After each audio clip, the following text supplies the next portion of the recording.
She thought it was just a nightmare. She was wrong. Welcome back, Weavers.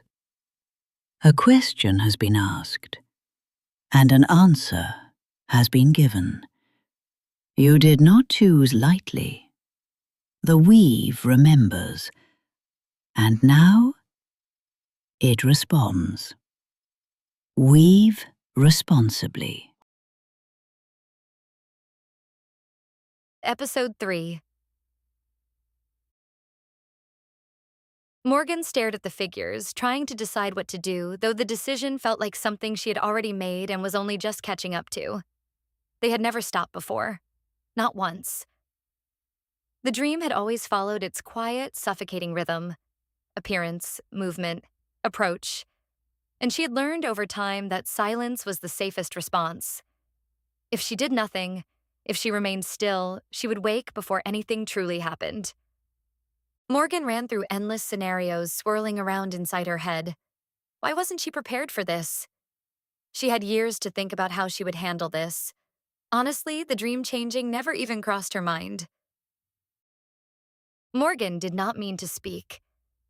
The thought had formed somewhere deep, fragile, and instinctive, and before she could stop it, before she could convince herself to remain still and silent as she had every night before, it slipped free of her. "Who are you?" Her voice sounded wrong to her own ears. Too thin, too small against the vast, pressing stillness of the hallway.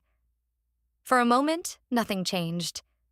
The figures continued forward in their slow, synchronized movement, their formation unbroken, their presence as controlled and inevitable as it had always been. And then they stopped. The entire formation froze in perfect unison, as though whatever governed them had reached down and stilled them mid-motion. The silence that followed felt different, heavier, sharpened by attention. Morgan felt it settle over her, not as an absence of sound, but as something active, something aware. The leader stood slightly ahead of the others, its position unchanged, its presence subtly distinct despite the lack of any defining feature. For a moment, it remained still, and then its head tilted, only slightly, barely noticeable but unmistakably intentional. Morgan felt the shift before she understood it. A pressure formed behind her eyes, invasive and immediate, as though something had slipped past her senses entirely and settled inside her mind without permission. There was no sound, no movement to accompany it, only the sudden, undeniable presence of something that had not been there before. "You already know." The words did not arrive in the way words should. They did not pass through her ears or echo in the space around her. They simply existed within her, complete and certain, as though they had always been there and she was only now becoming aware of them. The reaction was immediate, her pulse spiking as something deeper than fear took hold. Recognition. Not full, not clear, but sharp enough to unsettle, like catching the edge of a memory she had no access to but somehow understood she did not want. "I don't," she said quickly, the words coming out more forcefully than she intended, as though saying them might make them true. The pressure didn't recede. If anything, it deepened, settling more firmly into place. "Morgan, we have always been here, watching, waiting for you to remember." The familiarity of it made her want to vomit, not because she understood it, but because some part of her did. The words felt less like something new and more like something returning, something she had once known and chosen, deliberately, to forget. A sharp pulse of pressure followed, sudden and suffocating, and Morgan's vision wavered as the hallway seemed to tilt. Not physically, but perceptually, like something beneath it had shifted just out of reach. One moment the leader stood at a distance, and the next it was in front of her. Too close. Morgan's body locked, breath catching in her throat as something instinctive screamed at her to move, to run, to wake. But she couldn't. She couldn't move. The figure lifted its hand, slowly, deliberately, certain. And before she could recoil, it touched her. The moment the figure touched her, the world did not dissolve so much as rupture, color tearing violently through the gray in a way that felt less like a transition and more like something breaking open. Light flooded her vision all at once, overwhelming and immediate, as though she had been dropped into the center of something already in motion. The sky stretched wide above her, fractured with unnatural color, deep violet splitting against streaks of molten gold, the horizon jagged and unstable, as if it could not hold itself together under the strain of whatever was happening within it. Below, the ground shifted and broke in uneven waves, structures collapsing into themselves while distant forms moved through the chaos with a speed and force she could not fully follow, only feel. Sound followed without warning, layered and indistinct, crashing into her awareness in overlapping waves. Metal, voices, something deeper threaded beneath it all, a resonance that did not belong to anything human. It wasn't a scene unfolding in front of her. It was something she had been placed inside of, something that surrounded her completely, leaving no distance between herself and the destruction. And beneath all of it, woven through the violence and movement, there was something far more unsettling than the chaos itself. Recognition.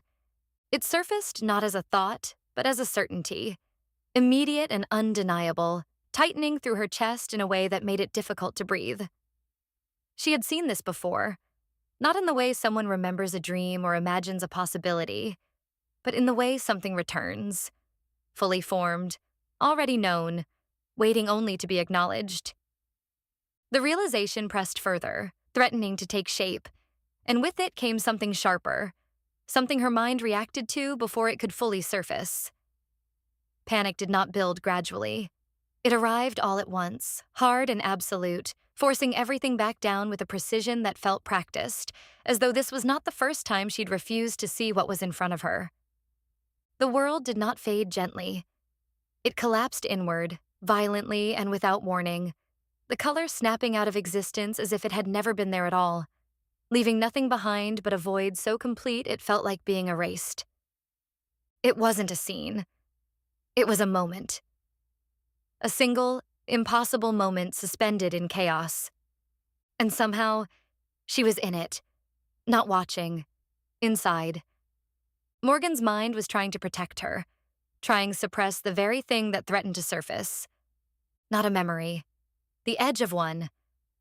And with it, panic, not the kind that rises, the kind that returns. Her body reacted before her mind could catch up, instinct slamming down hard and fast, shoving whatever it was back into the dark place it had come from. No. The word didn't leave her mouth. It locked inside her, heavy and final. The destruction did not fade. It collapsed, pulled inward violently, as though the world itself were being dragged back through something too small to contain it. Color snapped into darkness, sound cut, everything. Gone. Morgan tore awake.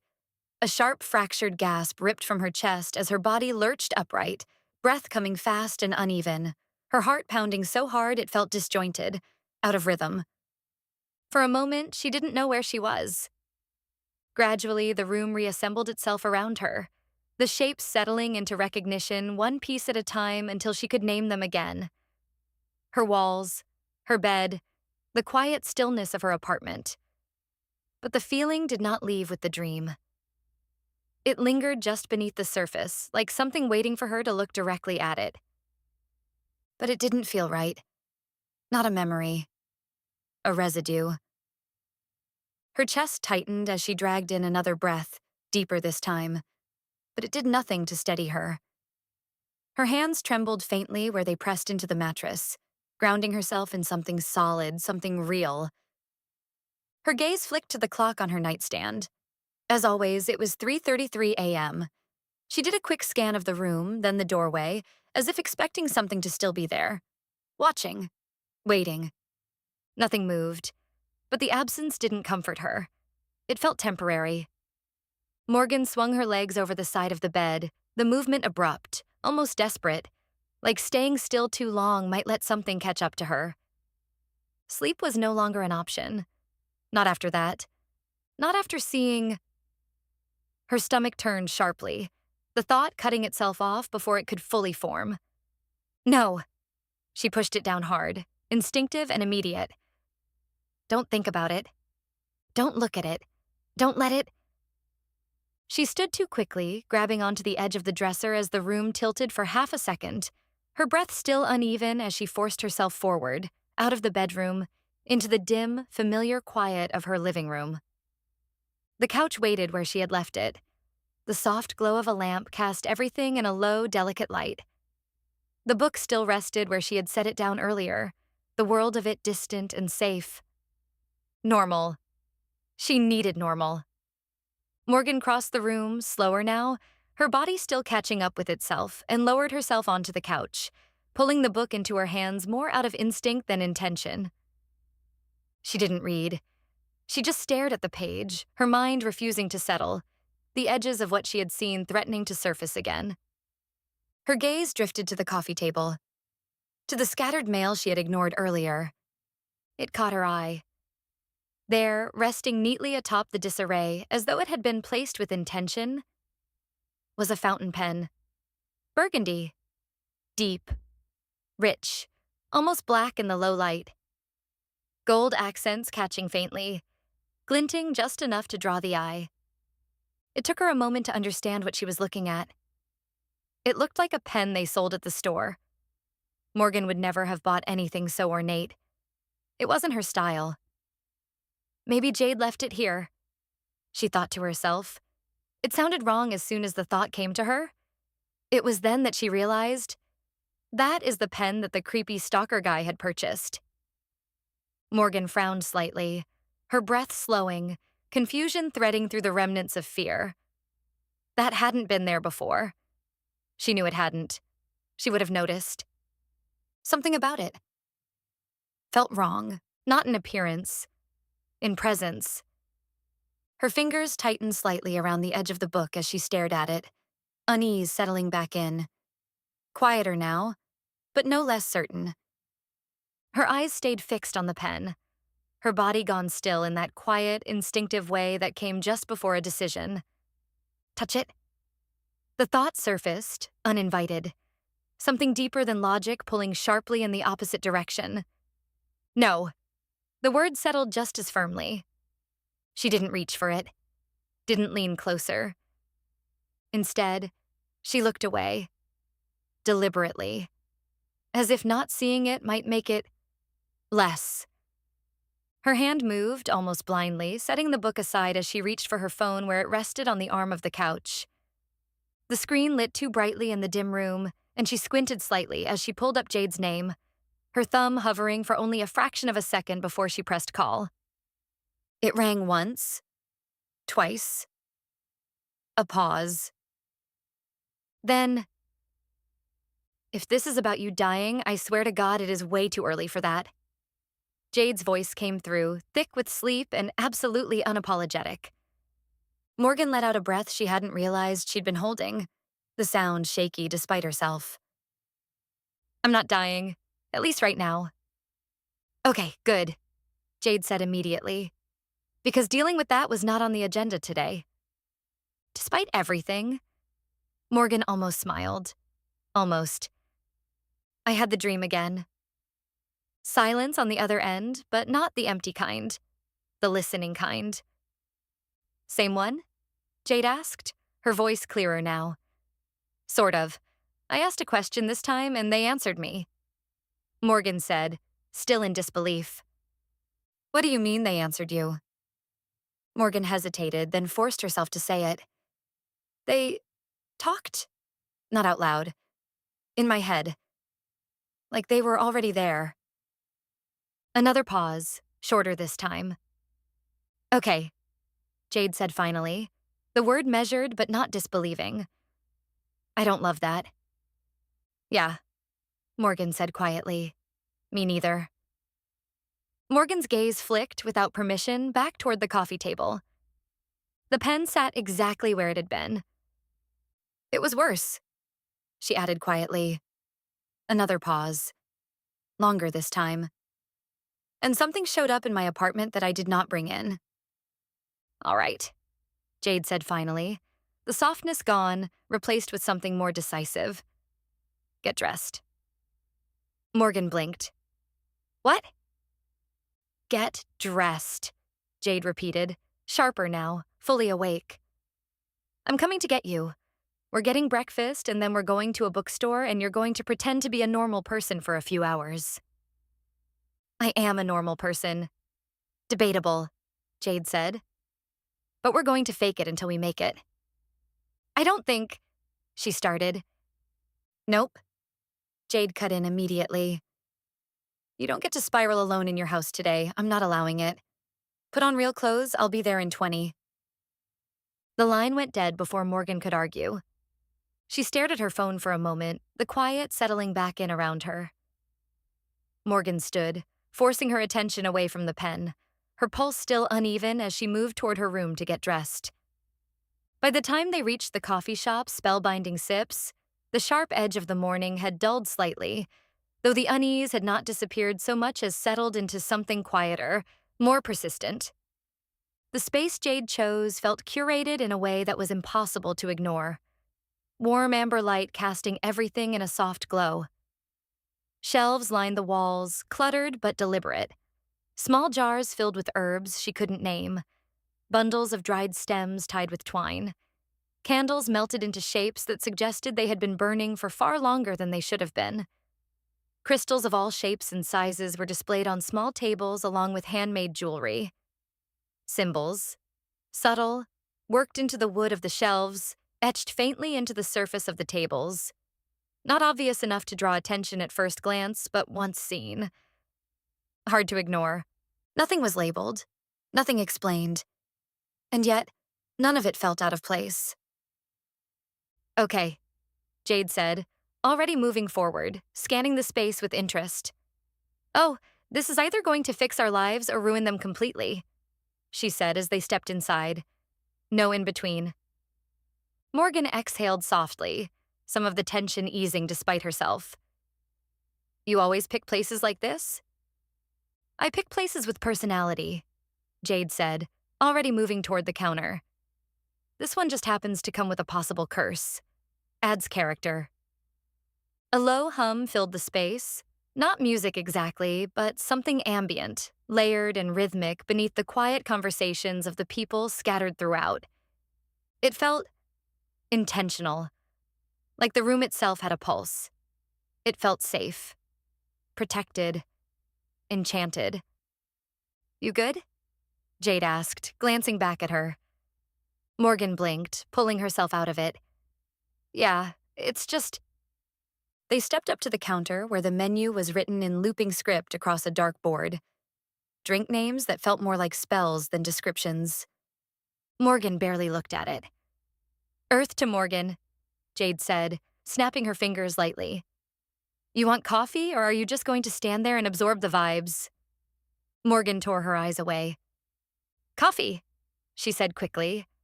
Just coffee. Wow, bold choice, really leaning into the theme, Jade muttered, turning to order. 2 drinks for Jade, the barista called out a moment later, setting them down with a small, knowing smile that lingered just a second too long. Morgan reached for hers, noticing what looked like a drawing on the side of her cup. She looked up at the barista. For protection, the barista said, then turned and walked back to the register. Got anything in a larger size? Jade said, half joking. Jade took a sip of her drink, made an approving, yummy noise, and leaned back like she had all the time in the world. Morgan just sat there, holding her cup for dear life.